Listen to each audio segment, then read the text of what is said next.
Today we meet St. Jen Antide on her solitary journey from Wiesent, Germany, to the Abbey of Our Lady of the Hermits in Einsiedeln, Switzerland. Rejoignons maintenant Jeanne Antide sur sa route. Elle s'est remise en marche le dimanche après Pâques, après avoir prié longuement devant le Saint-Sacrement.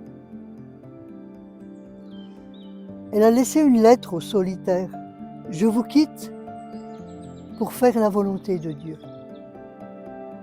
Elle sait simplement qu'elle ne doit pas rester là, que ce n'est pas son chemin. Mais quelle est la volonté de Dieu pour elle? Et pour cela, elle va marcher longuement, à travers la Bavière, le lac de Constance, jusque là où Dieu voulait qu'elle arrivât. Rosalie, décrivant cette marche, nous dit « Elle se remit donc en marche, sans savoir la langue allemande, sans connaissance de personne, sans argent, sans passeport, sans connaître la route qu'elle devait suivre. Elle se remet entre les mains de Dieu, avec la ferme confiance qu'il la guiderait jusqu'au terme où il voulait qu'elle arrive pour connaître sa volonté. » Jeanne Antide revit là, à son tour, l'expérience d'Abraham. « Va vers le pays que je te montrerai. » Et à ce moment-là, Jeanne Antide, c'est une vie offerte, qui attend tout de Dieu, aujourd'hui comme pour demain. Elle sait simplement qu'elle doit retourner vers la France. Elle est décidée maintenant à vivre sa foi là où le Seigneur la conduira.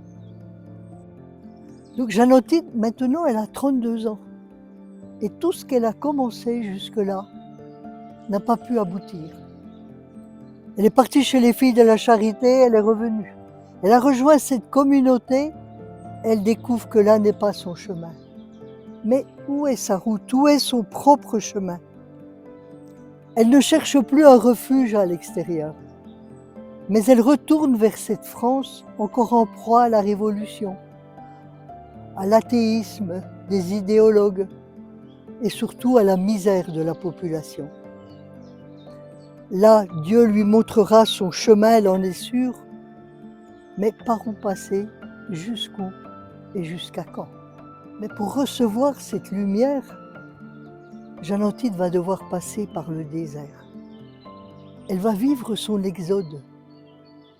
Elle choisit de s'habiller en pauvre, mais elle va connaître à l'intérieur une pauvreté encore plus grande. Elle ne connaît pas la langue, elle est donc à la merci de tous ceux qu'elle rencontre.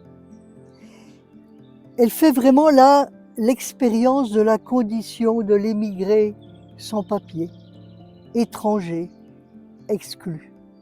Quand elle passe dans les villages, les enfants se moquent d'elle, où personne ne veut la recevoir.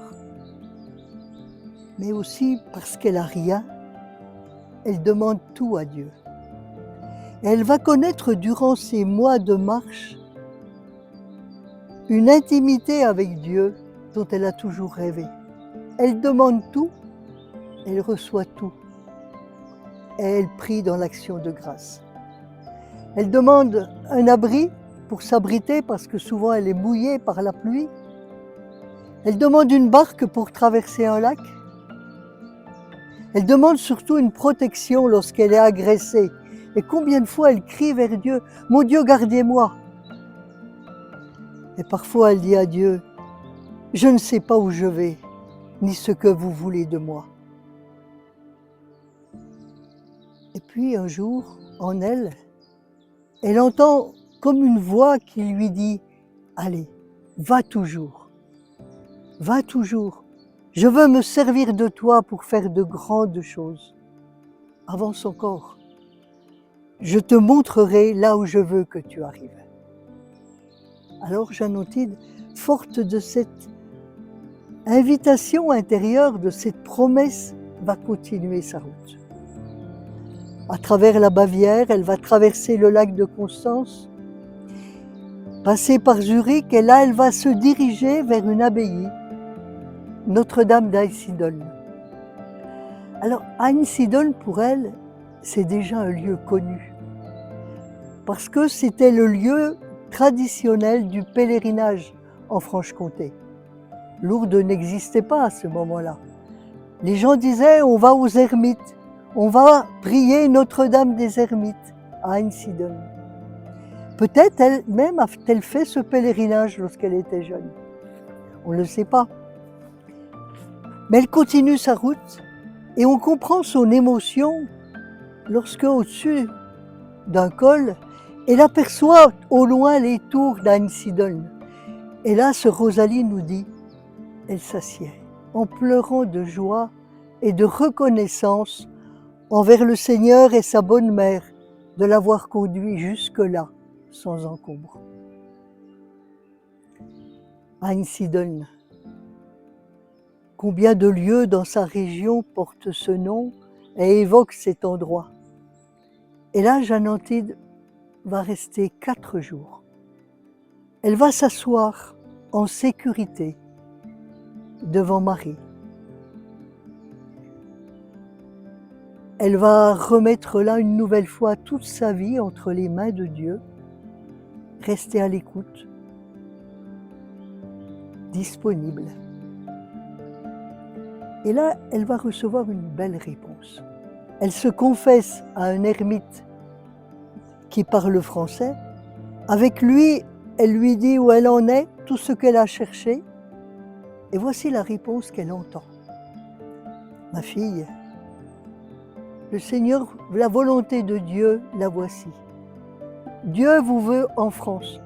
La jeunesse abandonnée vous attend. Allez comme une bonne fille de Saint-Vincent de Paul, évangéliser les pauvres. Forte de cette promesse, Jeanne Antide reprend sa route, désormais avec espérance. Une espérance qui la conduit, qui la soutient et qui lui permet d'avancer jusqu'où Dieu veut qu'elle soit.